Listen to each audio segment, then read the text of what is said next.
श्री वृंदावन बिहारी लाल की, राधा रानी सरकार की।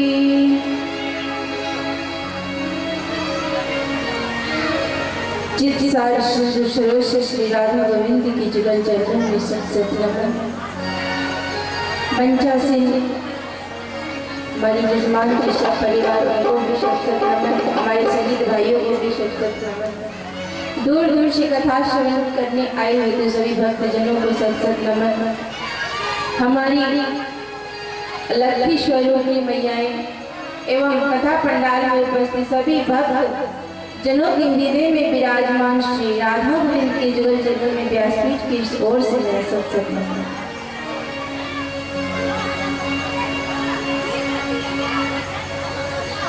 आइए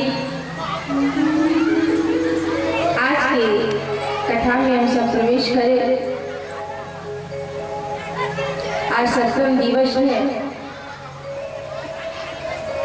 लास्ट दिन। आज कथा का विश्राम का दर्शन किया, श्रवण किया। और कल की कथाएं क्या थी? उद्धव जाते हैं गोपियों के पास। देखिए, भगवान भले ज्ञानियों को देर से मिले ना मिले, लेकिन प्रेमियों को बड़ी ही जल्दी मिल जाते हैं। भाव के वश में भगवान रहते हैं। भगवान कहते हैं, मैं कहाँ रहता हूँ? देवर्षि नारद ने पूछा, प्रभु आप कहाँ निवास करते हैं? आपका निवास स्थान कहाँ है? क्या आप वैकुंठ में रहते हैं? क्या आप शीशागढ़ में रहते हैं? आप रहते कहाँ हैं? श्री नारायण कहते हैं, नारद नाहं वसामि वैकुंठे योगी नाम हृदये न च।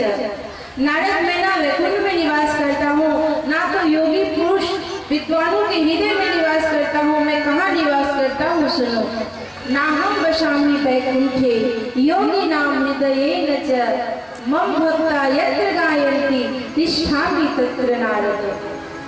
मेरे भक्त जहाँ मेरी गुणगान करते हैं, जहाँ मुझे प्रेम से बुलाते हैं, मैं वहाँ अवश्य आता हूँ। यूं नहीं कहा, प्रमाण दिया। क्या प्रमाण दिया? एक व्यक्ति था, बड़ा ही सरल था, सीधा साधा सा, बस यही जानता था दाने दाने पे लिखा है खाने वाला का नाम। काम तो कुछ करता नहीं था, हाँ खाता रहता था दिन भर, 4 बार 5 बार 6 बार जितनी मिले बस खाते जाता। घर में जो भाई भाभियां थी सबने उसे घर से निकाल दिया। बेचारा क्या करे, कहाँ जाए? मंदिर के सीढ़ियों पर बैठा है आके, तो देखा मंदिर में लंगर लगी है, भोजन करा रहे एक संत सबको। उस बाबा के पास जाकर बोले, साधु बाबा क्या आप हमें भी भोजन देंगे? बोले हाँ हाँ तुम्हें भी भोजन दूंगा, आओ बैठ जाओ। बस भोजन किया, भूख लगी थी, फिर गाने लगे, दाने दाने पे लिखा है खाने वाले का नाम। ध्यान से सुनिएगा भक्तों, बड़ा ही सुंदर प्रश्न है। भगवान ज्ञानियों से नहीं रिश्ते, विद्वानों से नहीं रिश्ते, लेकिन जो सरल होते हैं, जिनका हृदय सरल होता है, भगवान उनकी बातें बड़ी जल्दी सुन लेते हैं। आज उसे भरपेट भोजन मिली तो संत को कहा, बाबा अब मैं आप ही के साथ रहूंगा। हाँ हाँ रहो, कोई बात नहीं, हमारी कुटिया है, चलो आश्रम में चलकर रहो। लेकिन बाबा काम क्या करना पड़ेगा? काम कुछ नहीं करना पड़ेगा, बस हमारे साथ भजन कीर्तन करना। और खाना कितनी बार मिलेगी? भोजन 3 बार मिलेगी, सुबह दोपहर शाम। बोले अच्छी बात है, काम कुछ है नहीं, बैठ बैठ के कीर्तन करना है वो मैं कर लूँगा, और बैठे बिठाए खाना मिल जाएगा। यूँ चलते चलते 1 महीना बीत गया। एक दिन आज आश्रम में कुछ बन नहीं रहा है, चूल्हा नहीं जला। अब ये जो व्यक्ति था परेशान, भूख लग गई जोर से, साधु बाबा के पास जाके कहता है, बाबा आज चूल्हा क्यों नहीं जला? क्या आज भोजन नहीं बनेगा? सब बैठ करके बस कीर्तन किए जा रहे हैं। बाबा ने कहा नहीं, आज चूल्हा नहीं जलेगा। क्यों नहीं जलेगा? तो बेटा आज आश्रम में एकादशी का व्रत है। क्या है? एकादशी का व्रत है। आज हम सब दिन भर कुछ खाएंगे नहीं, अन्न नहीं खाएंगे, हाँ फल खाएंगे, वो भी रात्रि को। तुम भी एकादशी कर लो। वह व्यक्ति बोला ना बाबा ना, अरे आज एकादशी करूंगा ना बाबा तो कल द्वादशी देखने के लिए जिंदा नहीं बचूंगा, मुझे तो बड़ी भूख लगती है। बाबा ने कहा ऐसी बात है, आज तो आश्रम में भोजन बनने से रहा, एक काम करो, ये लो आटा, ये लो सब्जी, ये लो चावल और दाल, सब कुछ लेकर के जाओ और आश्रम के बाहर नदी है, नदी के किनारे तुम भोजन बना लेना और खा लेना। लेकिन याद रहे, खाने से पहले ठाकुर जी को भोग लगा लेना, जब तक भगवान आए नहीं, खाए नहीं, खाना नहीं। उस बाबा ने कर दिया।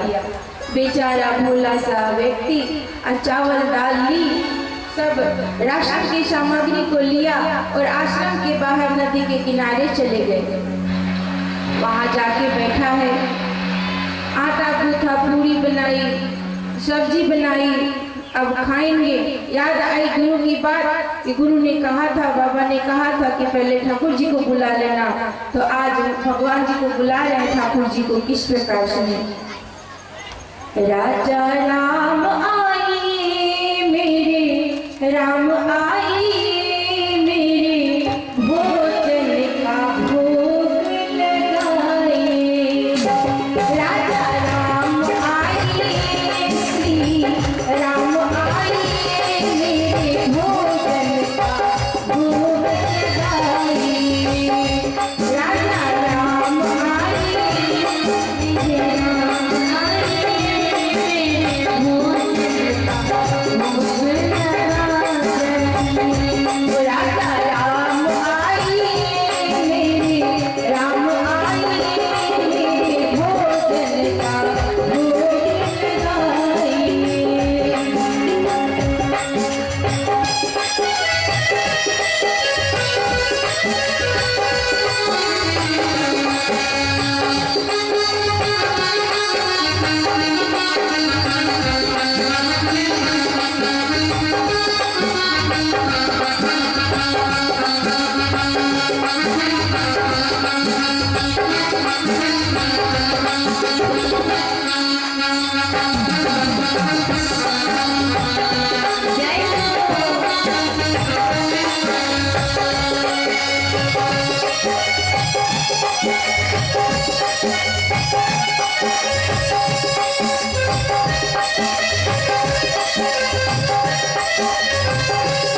कहा प्रभु आरती नहीं दिखाया, घंटा नहीं बजाया, अगरबत्ती नहीं दिखाया, दिया नहीं जलाया, इसलिए नहीं आ रहे हो। आ जाओ ना भगवान, कृपा करके आ जाओ। गुरु ने कहा है जब तक आपको न खिलाऊं खुद न खाऊं, एक बार आ जाओ। उस भोले भक्त की प्रार्थना को सुनकर आज रामचंद्र जी आ गए। कौन आए? प्रभु श्री राम को बुलाया था, लेकिन आज माता जानकी को भी साथ में ले आए। अब ये भक्त एक बार भगवान राम को देखे और एक बार अपने पुरियों को देखे। बनाया था एक भगवान के लिए दो भगवान आ गए। कहा प्रभु बुलाया था आपको और किसे साथ में ले आए? राम जी बोले देखो ये मेरी धर्म पत्नी है, मैं जहाँ जाता हूँ मेरी धर्म पत्नी जाती है। अच्छा कोई बात नहीं, ये लीजिए खाइए। आज भोजन परोसा, पुड़ियाँ दी मैया जानकी को, प्रभु श्री रामचंद्र जी को। जो बनाई थी 2 व्यक्तियों के लिए बनाई थी वो तो समाप्त हो गई प्रभु श्री रामचंद्र जी मैया जानकी में। अब 2 पुड़ियाँ मात्र बची। बेचारा किसी तरह खाया, पानी पिया और अपने भूख को शांत किया। और यही सिलसिला चलने लगी। फिर 15 दिनों के बाद फिर एकादशी का व्रत आया। फिर वह सभी रसोई का सामान लेकर के नदी के तट पर पहुंचा। अब सोचा ज्यादा करके बनाऊंगा, 2 भगवान आते हैं ना, पिछली बार मैं भूखा रह गया था, इस बार भूखा नहीं रहूंगा। 2 भगवान आते हैं तो 2 भगवान के लिए बनाया और एक स्वयं के लिए, 3 जन के लिए भोजन बनाया। अब कहते हैं आ जाइए प्रभु, आ जाइए प्रभु श्री राम जी मैया जानकी, आ जाइए, भोजन बन गया है। मंदिर पे एकादशी है, आप यहीं पे भोजन कर लीजिए। प्रभु श्री रामचंद्र जी मैया जानकी और इस बार कौन आते हैं? दोनों के साथ लक्ष्मण लला भी आ जाते हैं। अब ये भक्त फिर परेशान, एक बार भगवान को देखे, एक बार अपनी पूरियों को गिने। ये क्या किए भगवान आपने? अरे आपको 2 बुलाया था, 3 आ गए। फिर बेचारे को भूखे रहना पड़ा। अब इस बार भगवान से बोले देखो राम जी, इस वक्त फाइनल बता दो अब कितने जन आओगे? मैं गुरु जी से उतनी सारी सामग्री लेके आऊंगा, बनाऊंगा, बता ही दो कितनी आओगे। का ये बताने की वस्तु है? अरे जब मन करे, जितना मन करे आ जाएंगे, तुम तो बस तैयार रहना। फिर आता है रोता हुआ गुरु जी के पास, कहता गुरु जी इस बार ना मुझे बहुत सारा रसोई का सामान देना, आटा देना, सब्जी देना, दाल देना, चावल देना, ज्यादा करके देना, बहुत भगवान आते हैं। तब गुरु जी सोचे ये झूठ बोल रहा है, पेटू है 1 नंबर का, खुद बना बना के सारा खा लेता होगा। भगवान भी कहीं खाने के लिए आते हैं भला? आज तक तो मैं बुला के थक गया, आज तक तो आए नहीं। पूरी जिंदगी निकल गई मेरी, पर भगवान तो आए नहीं आज तक। इनकी बुलाने से क्या आएंगे? ये तो कुछ जानता भी नहीं है, एक श्लोक भी नहीं जानता। झूठ कहता होगा। आज देखेंगे कि क्या करता है ये नदी के किनारे जाके। अब बहुत सारा ज्यादा करके सब डबल ट्रिपल करके लेके गया नदी के किनारे। ज्यादा से आटा, ज्यादा चावल, ज्यादा दाल, ज्यादा सब्जी सब लेकर के गया। और इस बार बना नहीं रहा है, क्या किया है? ले जाकर के रख दिया है सारी सामग्रियों को और बुला रहा है पहले भगवान जी को। सोचा पहले बुला के देखता हूँ, अगर 5 भगवान आएंगे तो 5 के लिए बनाऊंगा, 10 आएंगे तो 10 के लिए बनाऊंगा, कम से कम मैं भूखा तो नहीं रहूंगा। कितना बोला है, कितना सरल है। आज बैठा है और भगवान जी को बुला रहा है, कहता है राजा राम आइए, सीता राम आइए, मेरी भोजन का भोग लगाइए।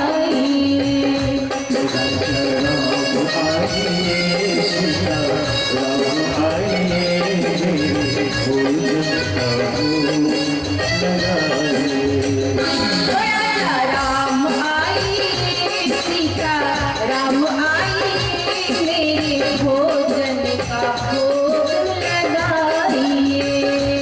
राजा राम आइए, सीता राम आइए, मेरे भोजन का भोग लगाइए।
भूल करोगे यदि तजोगे भोजन रूखे सूखे, भूल करोगे यदि तजोगे भोजन रूखे सूखे,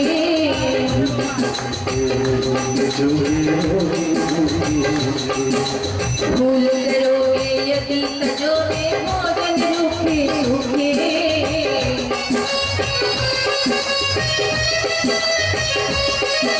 भूल करोगे यदि तजोगे भोजन रूखे सूखे,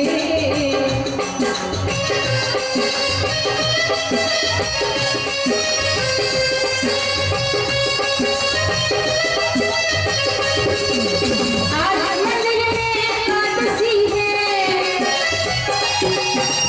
आज मंदिर में एकादशी है, बैठे रहोगे भूखे राजा राम आइए, राम आइए मेरे भोजन का भोग लगाइए,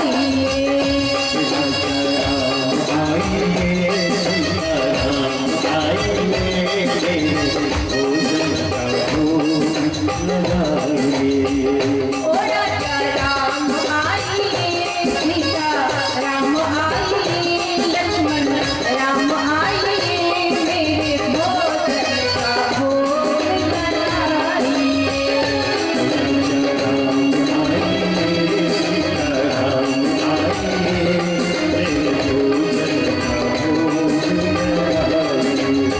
ओ मेरे भोजन का भोग लगाइए, मेरे भोजन का भोग लगाइए।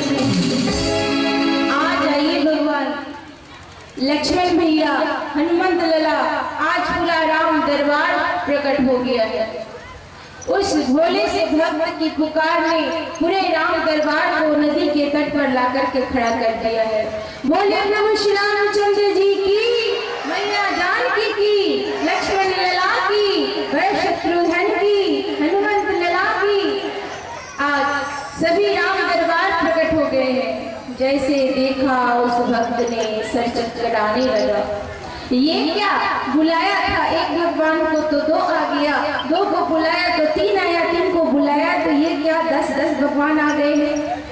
अच्छा किया था भोजन नहीं बनाया था, अब बनाऊंगा भी नहीं, परिश्रम करूंगा मैं और ये लोग बैठे बैठे खाएंगे नहीं। राम जी से बोले प्रभु आज मैं बनाने वाला नहीं हूँ, एक काम कीजिए, ये रखी है चावल, ये रखी है आटा, ये रखी है सब्जी, ये रखी है दाल, सब कुछ रखा हुआ है सामग्री, आप खुद बनाइए और खुद खाइए। आज उस भक्त के भोलेपन को देखकर भगवान जी बोले अच्छी बात है तुम बैठो जाओ।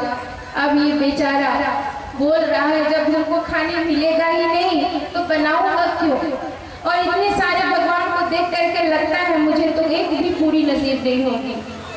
आज किनारे आकर के आंख बंद करके बैठ गया। अब मैया जानकी भोजन बना रही है, लखन लला लकड़ियां लेकर के आ रहा है, हनुमंत जी कुछ कर बना रहे हैं, भरत साग बना रहा है, सभी मिलकर के आज रसोई बना रहे हैं, कोई पूरी बना रहा है, कोई सब्जी बना रहा है, कोई कुछ बना रहा है। ये आंख बंद करके पेड़ के नीचे बैठा था। उनके जो गुरु थे, जो बाबा थे, वो पेड़ के पीछे से देख रहे थे कि ये इतनी सामग्रियों का करता क्या है। तो क्या देखा, आंख बंद करके पेड़ के नीचे बैठा है और जितनी भी सामग्रियां हैं सब एक जगह रखी है। सोचा ये पागल हो गए क्या, कर क्या आंख बंद करके। उससे कहा अरे क्या कर रहे हो, बनाओ भोजन खाओ। बोले गुरु जी आपको दिखाई नहीं देता। बोले क्या दिखाई नहीं देगा। बोले देखो तो सही, वो ठहरे राम जी, वो ठहरे लक्ष्मण जी, वो ठहरे जानकी जी, सब तो भोजन बना रहे हैं, सब बनाएंगे खाएंगे, मुझे मिलने वाला तो है नहीं, पर बना के करूंगा क्या। और लालच लगेगी देखने से, भूख शांत नहीं होगा, इसलिए आंख बंद करके बैठा। गुरु जी ने कहा अच्छा कहाँ है प्रभु श्री रामचंद्र जी। बोलो वो देखो वही तो है, वो देखो मैया जानकी वो तो बना रही है। गुरु जी को कुछ दिख नहीं रहा। कहता तुम झूठ बोल रहे हो, बहाना बना रहे हो।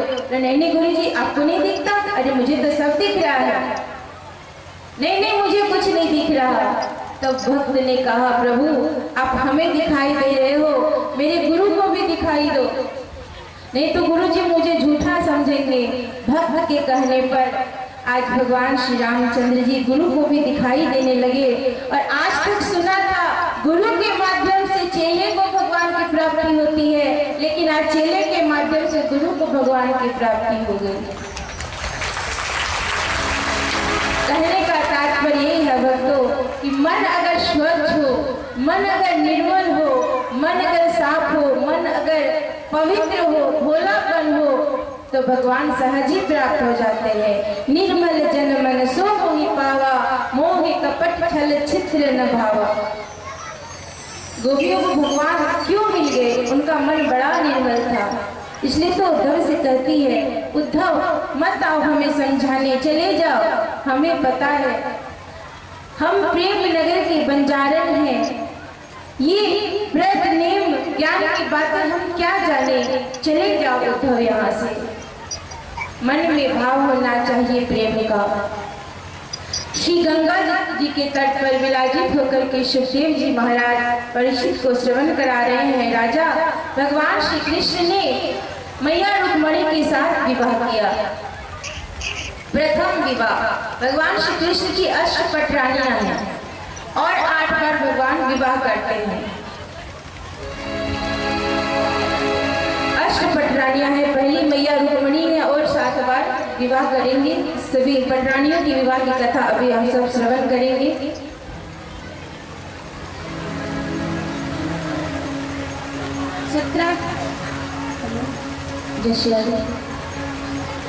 सत्रह स्वांतक मणि थी। उन्हें बड़ा अहंकार था कि मेरे पास मणि है। मणि क्या करती है? मणि किसी भी लोहे की धातु को सोने की बना देती है। तो उस राजा को बड़ा अहंकार हो गया था कि मेरे पास मणि है। भगवान श्री कृष्ण ने कहा, मणि हमें दे दो, ये तुम्हारी रखने की वस्तु नहीं है, मुझे दे दो। पर उसने दिया नहीं। देखिए, अगर किसी के पास ज्यादा धन हो जाता है, लक्ष्मी मैया की जो अधिक कृपा हो जाती है, तो ऑटोमेटिकली थोड़ा अभिमान आ ही जाता है, थोड़ा घमंड आने लगता है। लेकिन जो धनवान होकर भी घमंड नहीं करता है, अहंकार नहीं करता है, लक्ष्मी मैया उसी के पास रहती है। नहीं तो 50 वर्ष तक उसके साथ रहेंगी, इसके बाद फिर लक्ष्मी मैया चली जाएगी। अगर धन को पाकर किसी ने अहंकार किया तो क्या बोले? बहुत आसान है दुनिया के कामों में, अपने कामों में धन लुटाना, लेकिन धनवान होकर के किसी अच्छे काम के लिए धन को खर्च करना, ये बहुत बड़ी बात है। आज इस कथा का आयोजन किया गया है।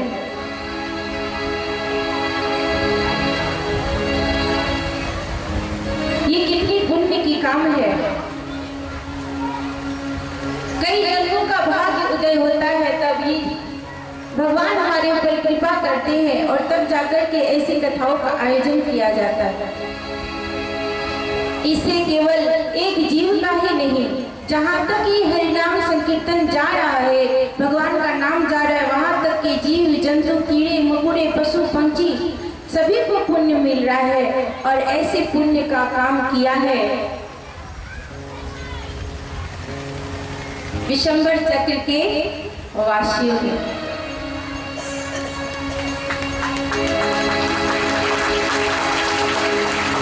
देखिए, जो जहाँ रहता है ना, उसे, जैसे कोई पंजाब में रहता है तो उसको पंजाबी कहते हैं ना। कोई राजस्थान में रहता है तो उसको राजस्थानी कहते हैं। कोई भारत में रहता है तो उसको भारतीय कहते हैं। और जो बिहार में रहता है उसको क्या कहते हैं? और भगवान जी का एक नाम क्या है? वृंदावन बिहारी, अर्थात बिहारी जी आप बिहार वासियों के लिए ही हैं। वृंदावन बिहारी लाल की। कन्हैया वृंदावन के नहीं है, बिहारियों के लिए ही है। इसलिए तो इतनी कृपा हुई है। हमको देखना है। पंचम दिवस में इंद्र ने कृपा की, गोकुल पर बारिश की और साक्षात यहाँ भी बारिश होने लगी। अर्थात ये अनुष्ठान, ये यज्ञ सफल हो चुका है। भगवान की कृपा दृष्टि यहाँ पड़ चुकी है। नहीं तो अभी न्यूज में आ रहा था 4-5 दिनों तक खूब आंधियां चलेगी, खूब बारिश होगी। मुझे बड़ा डर लग रहा था, पता नहीं कथा कैसी होगी कैसी होगी। यहाँ आने के पहले इतनी गर्मी थी, इतनी परेशान थे, पता नहीं कैसे होगी कथा। लेकिन जैसे ही कथा का समय आया, भगवान की ऐसी कृपा हुई, ऐसा मौसम बदला, ठंडा ठंडा मौसम करने लगा, कोई परेशानी नहीं। अब फिर से देखिए गर्मी शुरू हो गया। आज विश्राम दिवस है, आज से लग रहा है न जाने कितनी कड़कती धूप। तो ठाकुर जी की कृपा तो बनी ही रहती है, उनकी कृपा के बिना कौन क्या कर सकता है। कोशिश करते रहनी चाहिए। गोपियां भगवान श्री कृष्ण छोड़ करके चले जाते हैं, फिर भी उन्हें याद करती है, निरंतर याद करती है। ऐसा नहीं कि आज कथा विश्राम हो जाए तो आप लोग भूल जाए। जीवन में जो भी होता है अच्छे के लिए होता है। कभी जीवन में दुख आता है, कभी सुख आता है, अच्छे के लिए सब होता है, इसमें चिंता की कोई बात नहीं। सत्यराजित राजा के पास मणि है, उसे घमंड है, भगवान ने मांगा दिया नहीं। एक दिन भाई, जो सत्यराजित के भाई थे, उन्होंने मणि को लिया और शिकार के लिए चले गए। जब शिकार के लिए गए तो घोड़े को एक सिंह ने मार डाला और उसके सत्यराजित के भाई को भी सिंह ने मार दिया और मणि को ले लिया। अब भाई लौटा नहीं 4-5 दिनों तक, तो सत्यराजित ने भगवान श्री कृष्ण के ऊपर आरोप लगा दिया कि हमारे भाई को मार के वो ग्वाला कृष्ण हमारे भाई से मणि को चुरा कर ले गया। अब जब ये बात पता चली, भगवान कृष्ण को सोचे लेना ना देना, मणि तो लिया नहीं, फिर झूठ मूठ का बदनाम क्यों कर रहा है। आज गए सत्यराजित के पास, कहा मैंने मणि ली नहीं है, क्यों मुझे झूठ का बदनाम कर रहे हो। जब तक मैं तुम्हें मणि ला के नहीं दूंगा चैन से नहीं बैठूंगा। आज भगवान श्री कृष्ण मणि की तलाश में जंगल में गए। जंगल में गए तो क्या देखा जंगल में एक घोड़ा मरा पड़ा है। घोड़े के मरे हुए स्थान पर सिंह के पैरों का निशान है। सिंह के पैरों का निशान के पीछा करते करते एक गुफा में गया। गुफा में जाकर के देखा वो सिंह वहां मरा पड़ा है। वहां से एक भालू के पैरों का निशान दिखाई दिया। भालू के पैरों का निशान का पीछा करते फिर एक गुफा में पहुंचा तो क्या देखा, वहां भालू के कुछ बच्चे उस मणि को उछाल करके खेल रहे थे। बच्चों से कहा दे दो, ये मणि काम की चीज है, बच्चों की खेलने की चीज नहीं है, दे दो। लेकिन बच्चों ने नहीं दिया और होला मचाने लगे। बच्चे होते बड़े स्वभाव के सरल हैं, कुछ उससे मांगे सकेगा नहीं, बस हल्ला मचाने शुरू कर देगा। मम्मी मम्मी, आज वो भी चिल्लाने लगे पापा पापा। भालू आया भीतर से, क्या हुआ? बोले पापा देखो ना, ये कौन है हमारे पास ये खिलौना छीन रहा है। भालू ने देखा भगवान कृष्ण है। आज कहा ये मणि मुझे मेरी है, तुम्हें नहीं दूंगा। फिर दोनों में युद्ध होने लगी। बहुत दिनों तक घमासान युद्ध हुई।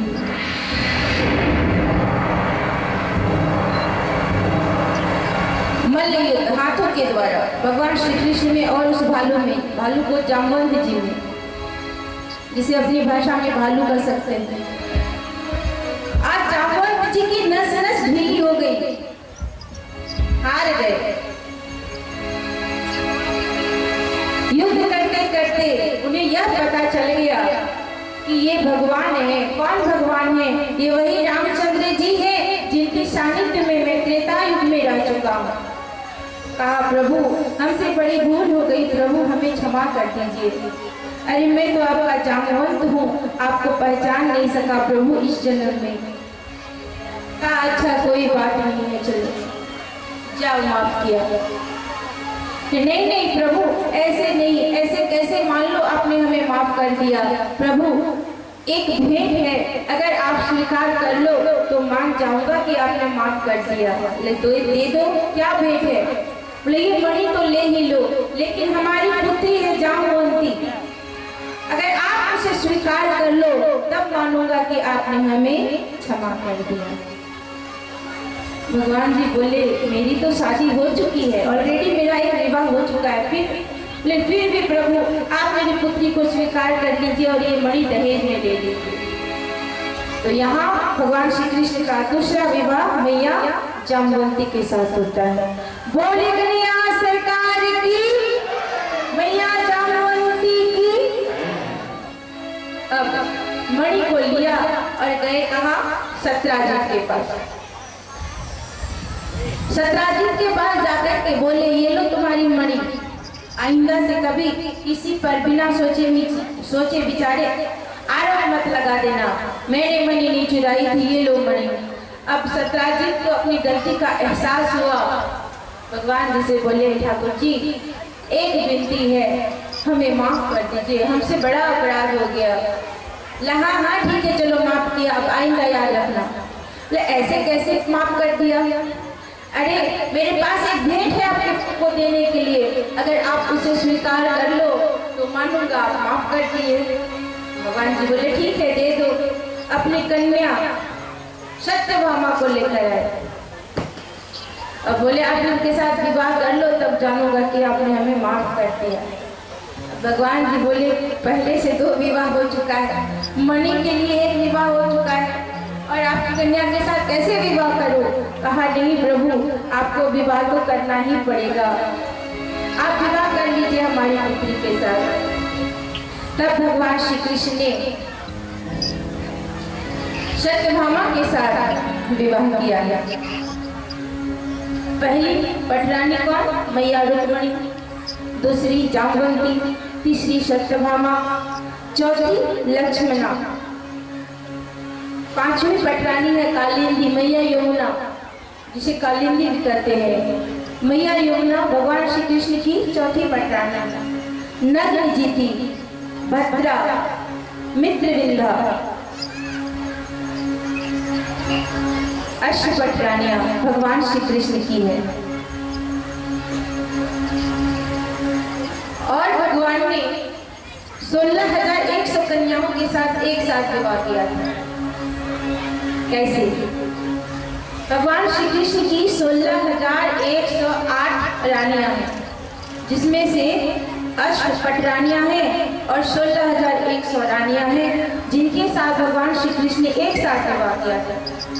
भौमासुर नाम का एक राक्षस था, जिनका शौक था सुंदर सुंदर कन्याओं को लेकर के आना और अपने कारागार में बंद कर देना।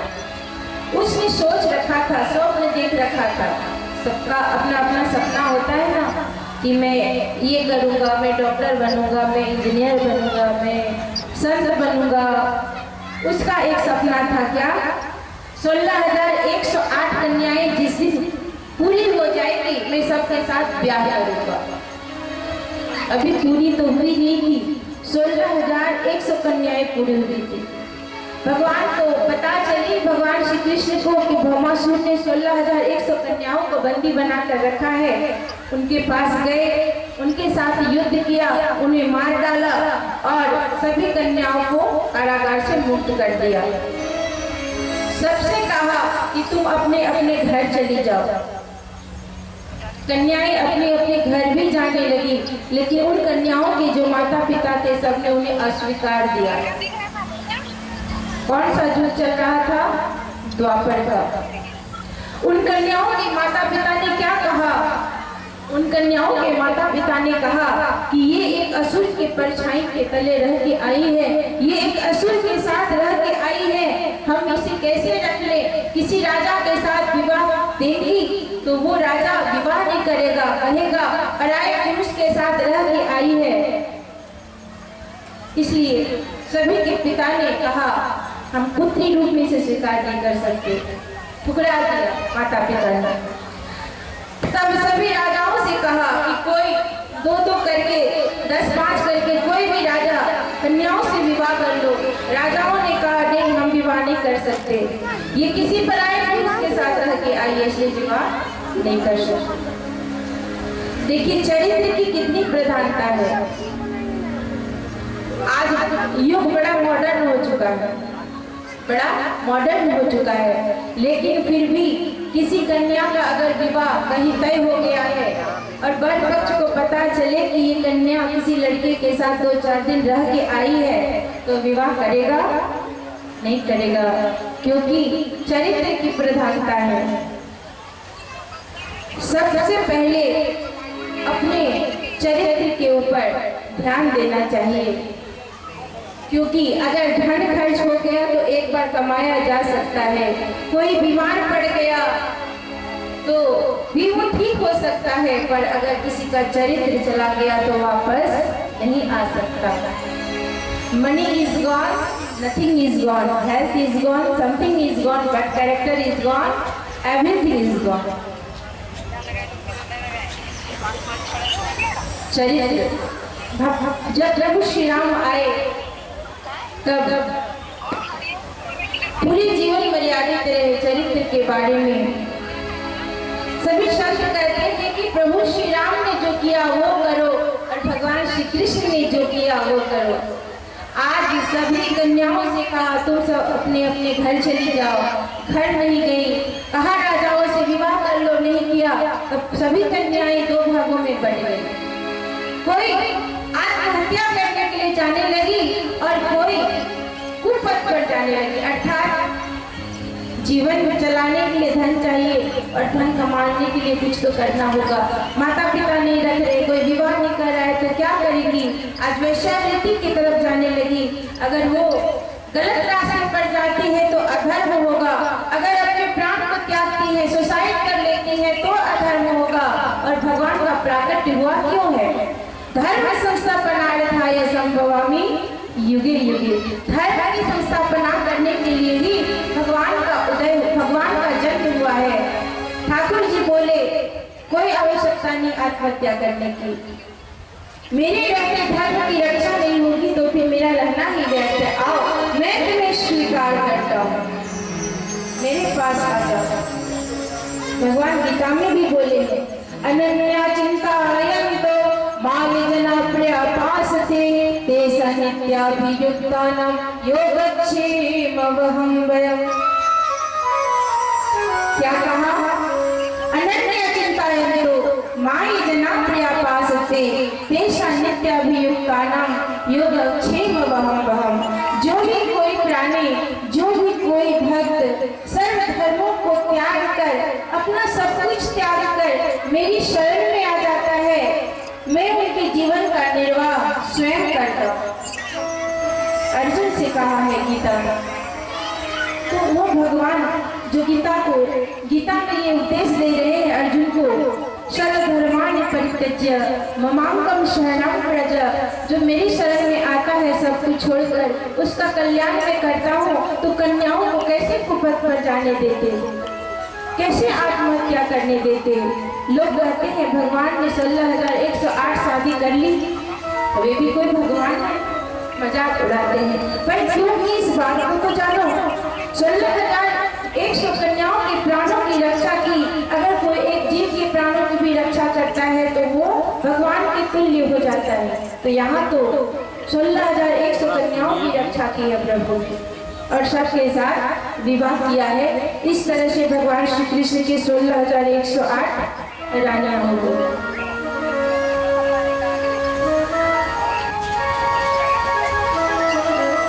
अब जो कंस के ससुर थे, अस्थि और प्राप्ति के जो पिता थे जरासंध, जिनके भय से भगवान भाग चुके थे, कालियावन के भय से,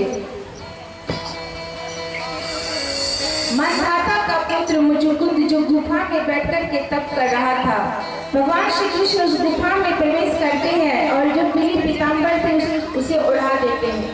कालियावन जब पीछे से आता है तो देखा पीताम्बर, तो उन्हें लगा ये स्वयं कृष्ण ही है, इसलिए जैसे ही पीताम्बर को खींचा तब मैं बैठा हुआ था, आंखें खुली और आंखों से दिव्य ज्योति निकली और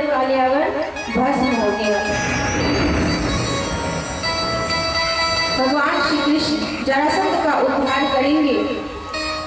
कैसे करेंगे? जरासंध भले एक असुर है, एक राक्षस है, लेकिन पुण्यात्मा है। हर दिन प्रातः 4 बजे भोर स्नान करता है, दान करता है। उनका ये नियम है, 4 बजे भोर गंगा स्नान करता है और उस समय उसे जो भी दान में कोई भी वस्तु कुछ भी मांग ले वो देता है। आज भगवान श्री कृष्ण और भीम वेश बदल करके गए और मांगा, क्या मांगा? मल्लयुद्ध मांगा। कहा आपसे युद्ध करना चाहते, तो युद्ध होने लगी भीम के साथ। भीम और जरासंध में युद्ध होने लगे।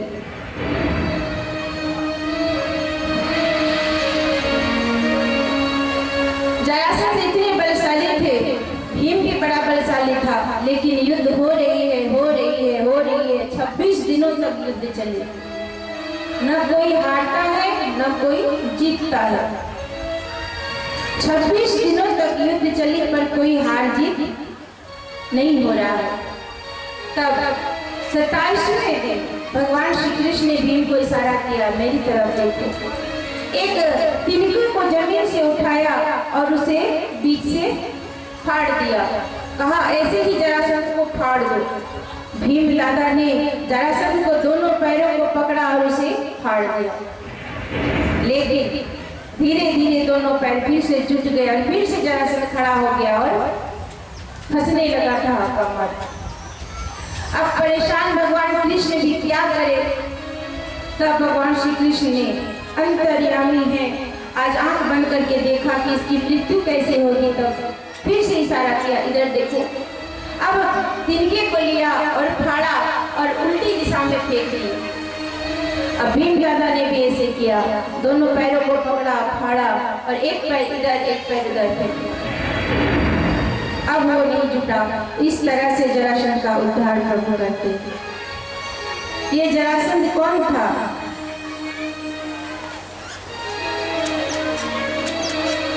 जरा नाम की एक राक्षसी थी। एक दिन जंगल में घूम रही थी, उसे एक कोठली मिली तो देखा एक शिशु के 2 छोटे छोटे टुकड़े में आधा आधा शरीर है।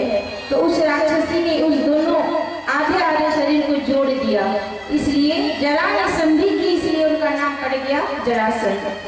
ये बच्चे किसके थे? मगध राज के राजा थे ब्रह्मावत। उनकी 2 पत्नियां थी।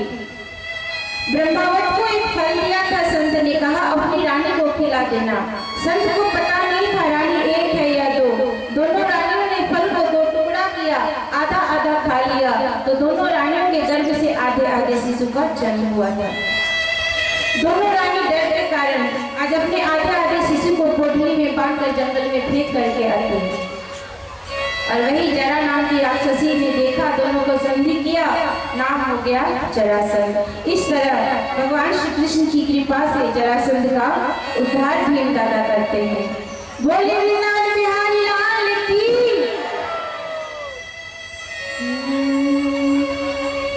आइए 2 मिनट मानसिक रूप से वृंदावन धाम जाते हैं। हर दिन सोचती हूँ ये भजन गाऊंगी पर समय नहीं मिलता, आज गा ही लेती हूँ। आप लोगों को कहना है क्या? वृंदावन धाम, ठीक है? प्यारा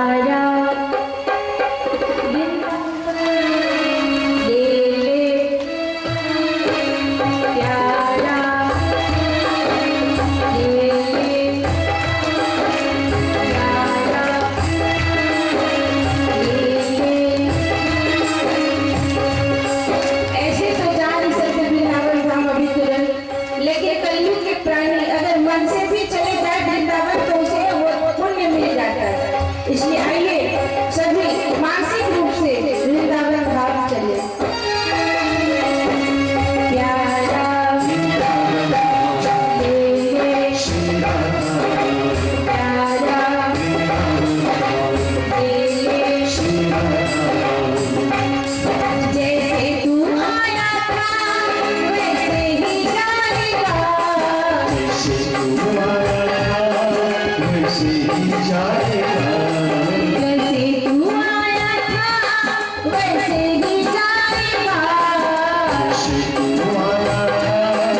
वैसे ही जाएगा।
ध्यान से सुनना।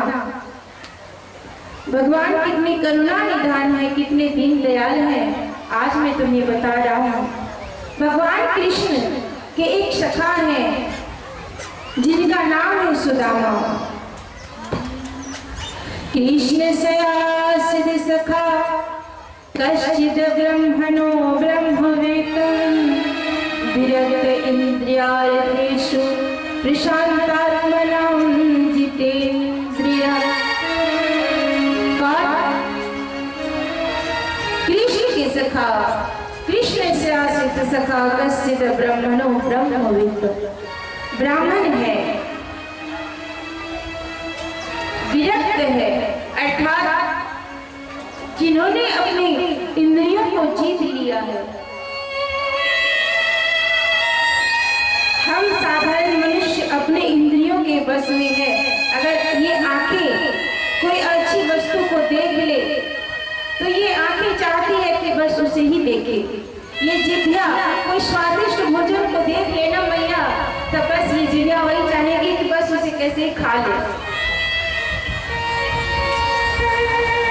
हमारे शरीर में जो हमारा मन कहता है वही करता है हमारा असर। लेकिन सुदामा बिल्कुल अलग था।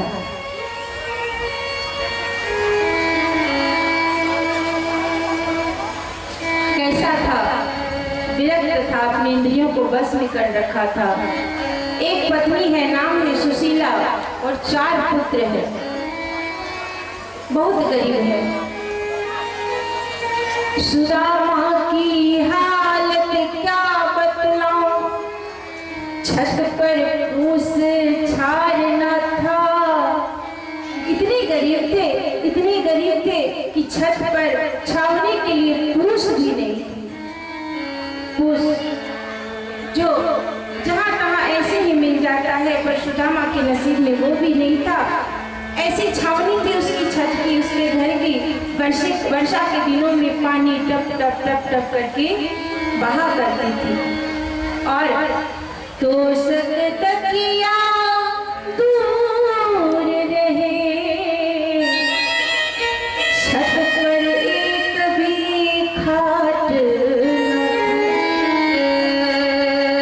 सुदामा की दशा का वर्णन क्या करूं। छत पर छावनी के लिए फूस भी नहीं था, तो सब तकिया तो बहुत दूर की बात है। घर में सोने के लिए एक खटिया भी नहीं थी। एक मैला कुचला वस्त्र स्वयं पहनता है, वही धोती का आधा टुकड़ा उसकी पत्नी सुशीला पहनती है, और एक धोती को 4 हिस्से करके चारों बच्चों को पहनाती है। और वो भी ना जाने कितनी जगहों से छिद्र है, कितनी बार सुशीला उसको अपने हाथों से सुई धागे से सिलाई कर चुकी है। महिला कुचेला।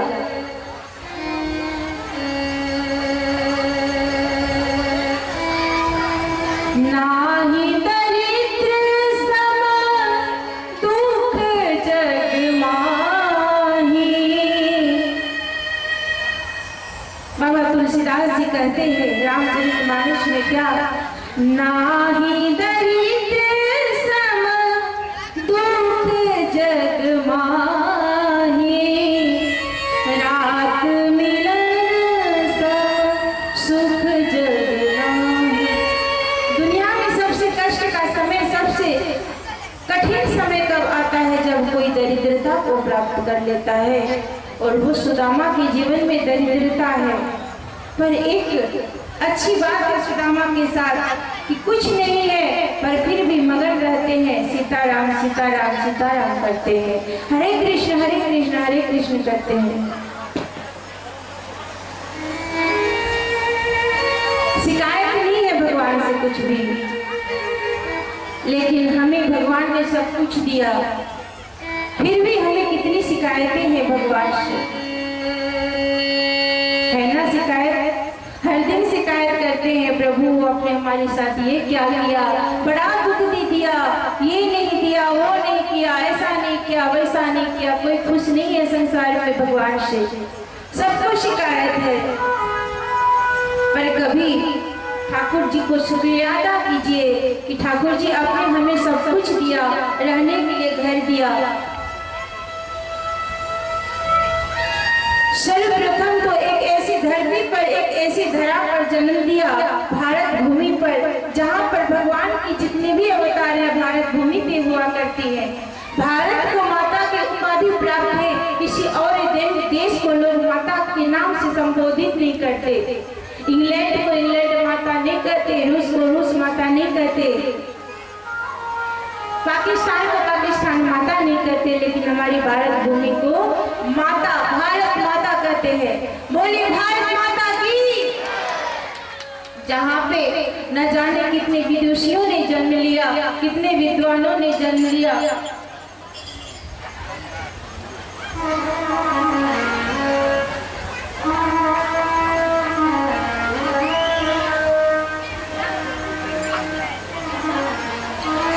विवेकानंद जी के गुरु थे रामकृष्ण परमहंस जी। विवेकानंद का बचपन का नाम नरेंद्र था। विवेकानंद कैसे बन गए? गुरु कृपा हुई तो बन गए। एक बार विदेश में भाषण देने के लिए गए थे, तो विदेश के लोग विवेकानंद को नीचा दिखाने के लिए हमारी भागवत की जो ग्रंथ है उसे सबसे नीचे रख दिया और उसके ऊपर विभिन्न प्रकार की पुस्तकों को रख दिया और कहा, वहां सुनाने लगा, कहा देखो देखो विवेकानंद, तुम्हारी संस्कृति कितनी नीची है, तुम्हारा धर्म कितना छोटा है, सबसे नीचे तुम्हारी भागवत की पुस्तक रखी है। विवेकानंद जी ने कुछ जवाब नहीं दिया, बस धीरे से गए और अपने भागवत की पुस्तक को हटाई। जैसे ही उसके ऊपर जितने भी पुस्तक थे सभी गिर गए। कहा देखो हमारी भारत भूमि, हमारी भारत माता कमजोर नहीं है, हमारी भारत भूमि नींव है। अगर भारत ना हो तो दुनिया में किसी देश का कोई अस्तित्व नहीं है। भारत है तो संसार के देश है। पूरी दुनिया में तबाही मची हुई है। यूक्रेन में अभी विश्व युद्ध चल रहा है। अभी विभिन्न देशों में कोरोना वायरस खत्म भी नहीं हुआ है, पर हम भारतीय शान से जी रहे हैं, शांति से जी रहे हैं। अब जब कोरोना था भी तभी भी हम लोग शान से जी रहे थे, बिना मास्क लगाए घूम रहे थे। और बिहार के लोगों का तो कहना ही नहीं, रोज न्यूज आता था कि कोई मास्क लगाता ही नहीं। क्यों? क्योंकि वे तो स्वतंत्र हैं।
विचार कीजिए, अगर कोई आपको, कोई नहीं, आपका जो बेटा है बेटी है, अगर रोज आपको बोले मैया मुझे बहुत कष्ट है, मैया मुझे बड़ा दुख है, मैया मेरे पास पैसा नहीं है, मेरे पास ये नहीं, रोज रोज आपका बेटा बेटी आपके पास, तो आपको कैसा लगेगा?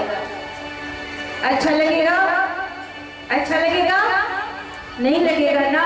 वैसे ही हम भी तो परमपिता परमेश्वर की संतान है। रोज हम उनसे कहेंगे भगवान जी आपने हमें ये क्या दुख दे दिया, हमें कष्ट दे दिया, ऐसा किया वैसे किया, तो उन्हें भी दुख होगी, उन्हें भी तकलीफ होगी, फिर वे भी परेशान होंगे।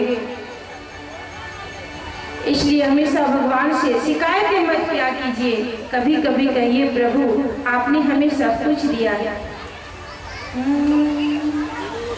बंशी वाले तेरा शुक्रिया। सुदामा क्या कहता है? गरीब है, कुछ नहीं है घर में, फिर भी भगवान को कहता है शुक्रिया, तूने जीवन में सब कुछ दिया, आपने हमें जीवन में सब कुछ दिया। हे प्रभु सब कुछ दिया है आपने, आपका बहुत बहुत आभार है, बहुत बहुत धन्यवाद। शुक्रिया शुक्रिया शुक्रिया, तूने जीवन में सब कुछ दिया। शिवाले तेरा शुक्रिया, तूने जीवन में सब कुछ दिया।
एक छोटा सा बालक था 5-6 वर्ष का।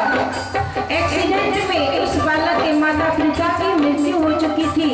चाचा चाची के साथ रहता था, पर जिनके माता पिता गुजर जाते हैं वो अनाथ हो जाते हैं, फिर चाचा चाची ज्यादा दिनों तक, कितने दिनों तक रखे, घर से निकाल दिया।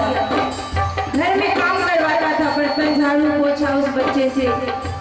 एक दिन घर से निकाल दिया, बच्चा रोता रोता रोता रोता कहीं भटक रहा था। एक संत की नजर पड़ी और उसे अपने आश्रम ले आता है। खाने के लिए कुछ नहीं देते थे चाचा चाची, सूखी रोटी, गैया को चराने के लिए कहता था, गैया चराता था, पर दूध पीने बच्चे को नहीं देते थे। रूखी सूखी रोटी डाल दिया करता था, एक वक्त भोजन देता था पूरे दिन में। लेकिन संत की कृपा हुई, रास्ते में भटक रहा था वो बच्चा, संत उठा के ले जाते हैं, आश्रम में रहने लगा, बड़ा हुआ और वो भी एक दिन संत बन गया। और संयोग से उसी गांव में उसी के चाचा सत्संग करा रहे थे और संतों को बुलाया, तो वही बच्चा बड़ा होकर संत बन करके अपने चाचा के घर आया और प्रवचन दे रहा है। जैसे प्रवचन समाप्त हुई तथा सत्संग समाप्त हुई, आज बड़ी बड़ी दाढ़ी मूछी हो गई है, संत बन गया है। बैठाया, कहा बाबा ये लीजिए, आज सेवा कर रहा है बहुत अच्छे से, बर्तन सजी है, 56 प्रकार के व्यंजन लगे हैं, खीर पूरी चमचम रसमलाई, न जाने कितने प्रकार के व्यंजन बने। उस संत ने देखा, मुस्कुरा दिया। जो चाचा थे उनके कहा, क्या बात है बाबा आप मुस्कुरा क्यों रहे, भोजन अच्छी नहीं बनी? बोले हाँ अच्छी तो बनी है, लेकिन सोच रहा हूँ भगवान की माया भी कितनी निराली होती है। कल तक मुझे एक सूखी रोटी भी नसीब नहीं होती थी, आज उसकी कृपा मेरे ऊपर ऐसी बरसी कि मेरे सामने 56 भोग लगे हैं। चाचा तो नहीं पहचान पा रहा है कि ये मेरा वही भतीजा है, लेकिन वो छोटा बालक बड़ा हुआ है, अपने चाचा को पहचानता है। कहता है जब तक मैं दुनिया में भटक रहा था तब सूखी रोटी भी नसीब नहीं हुई, आज जब संत बन गया उनका भजन गुणगान करता हूँ तो मेरे सामने देखो भोजन की लाइन लगी।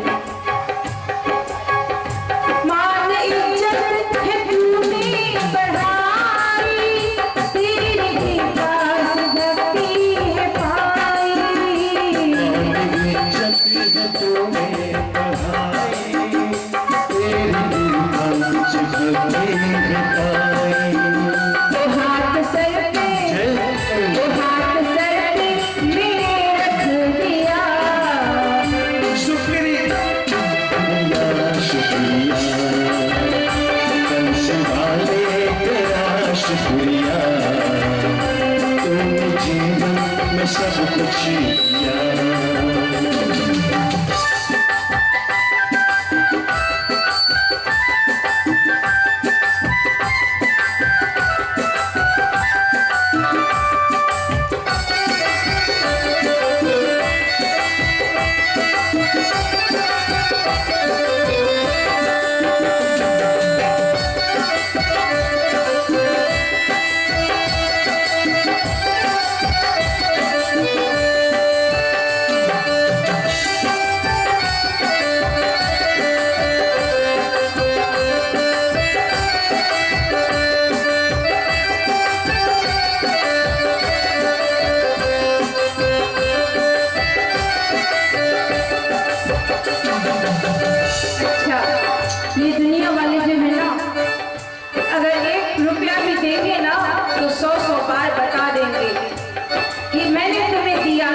मैंने जब भी भगवान से जो भी प्रार्थना की है वे जरूर सुने हैं।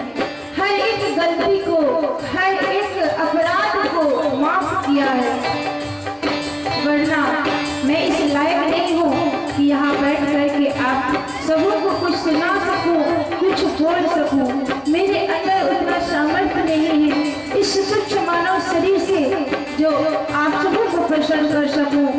पर ठाकुर जी की कृपा है, आप सबों का आशीर्वाद है जो ये सेवा का अवसर मुझे प्राप्त हुआ है। वो मेरे पर्दा गुनाहों से डाला, तूने गिरते हुए को संभाला।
परशुरामा को भूख भी लगी। आधे दिन जब बीत गए तब खुदा ने जोर चलाया है, और जो चने दी थी गुरु माँ ने आज सुदामा ने चबाया है। खा लिया चने को, कृष्ण को दिया ने स्वयं खा लिया। जब दांत cut cut cut cut cut की आवाज की, सूखा चना खाने से आवाज होता है ना, तो आवाज हुआ cut cut cut cut cut cut. आवाज कान से कान पड़ी, प्रभु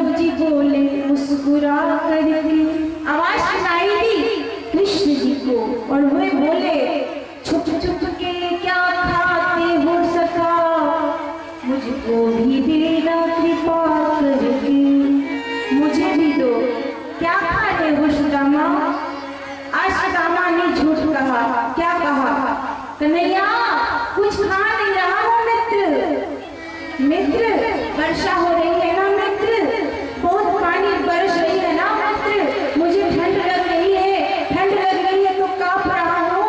तो दो दांत है ऊपर नीचे, दोनों आपस में टकरा रहा है, और दो दांत जब आपस में टकरा रहा है ना मित्र, तो कट कट कट कट की आवाज आ रही है। क्या कहता है?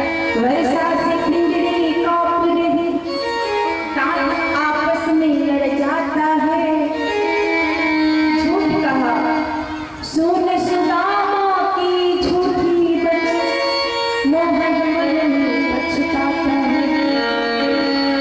पछता रहे मोहन, मैंने इसे अपना परम मित्र माना था, आज ये एक छोटी सी दो चार चने के लिए मुझसे झूठ बोला, दरिद्रता दिखाई।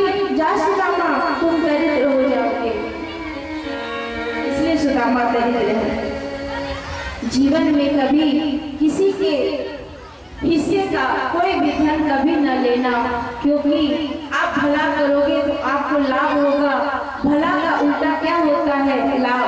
लो में आकर लाभ लाभ, और उल्टा कर दो तो भौ, और लो में आकर लाभ भला। आप किसी का भला करोगे तो भगवान आपके जीवन में लाभ अवश्य लाएगा। इसलिए भला करना, किसी का बुराई नहीं करना। आज सुदामा दरिद्र है, इसीलिए भगवान श्री कृष्ण भी कोई शिकायत नहीं, हरे कृष्ण करता रहता है। एक दिन सुशीला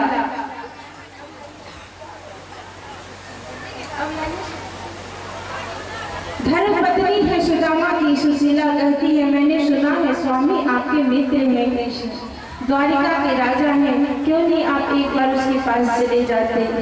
अरे कुछ मांगने मत जाना, पर दर्शन करने के लिए ही चले जाओ, मैंने सुन रखा है वे आपके परम मित्र हैं।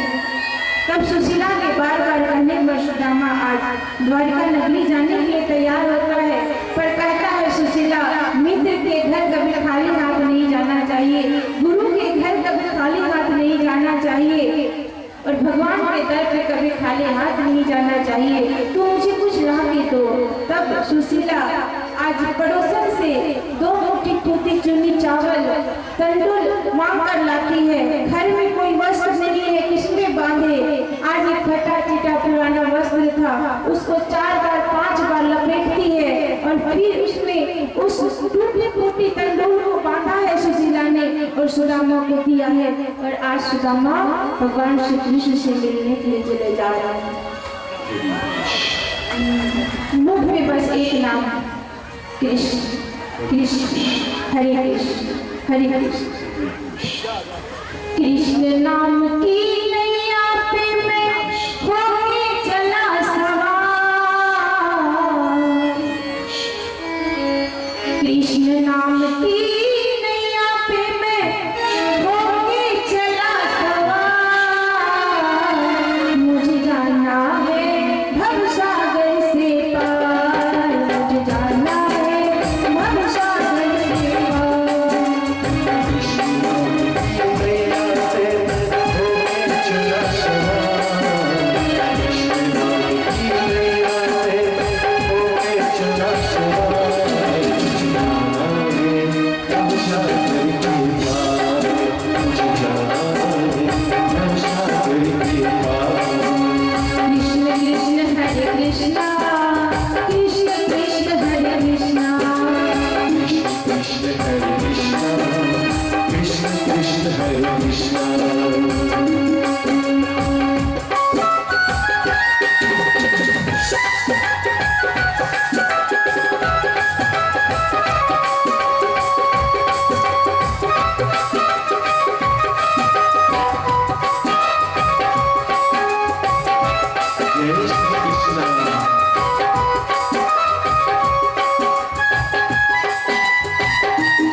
सुदामा मुख में एक नाम है हरे कृष्ण हरे कृष्ण।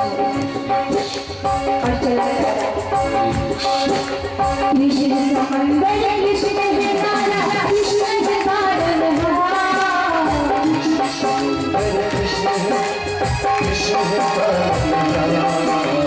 कृष्ण समंदर कृष्ण है नारा कृष्ण है पारनहार। कृष्ण है भारा कृष्ण है पारनहार। गाना है हर सागर के पार।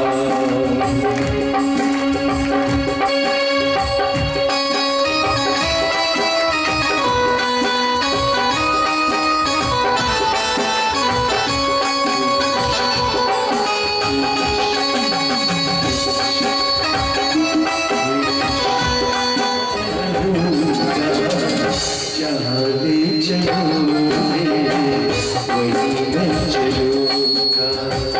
जहाँ ले चलोगे वहीं मैं रहूँगा।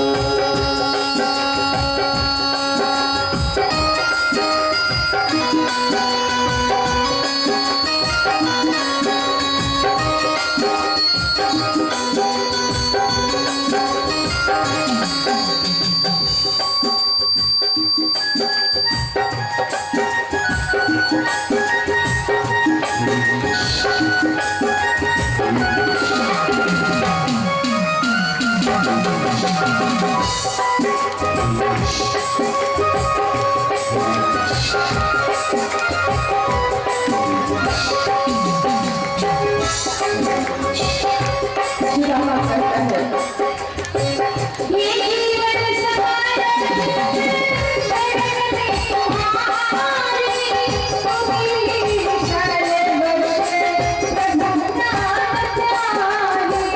ये जीवन समर चलूँ मैं तुम्हारे। तुम्ही मेरे सर्वस्व तुम्ही प्राण प्यारे।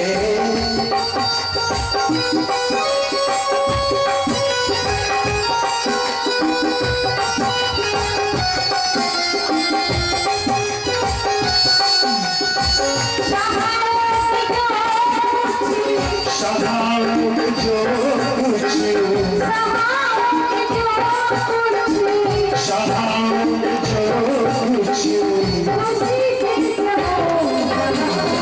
जहाँ ले चलोगे वहीं मैं रहूँगा।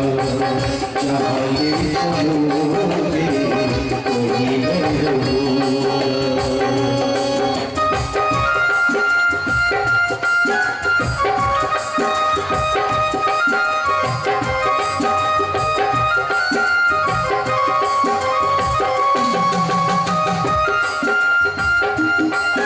जय श्री कृष्ण।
शिकायत नहीं कोई अर्जी करा लो जो तेरी मर्जी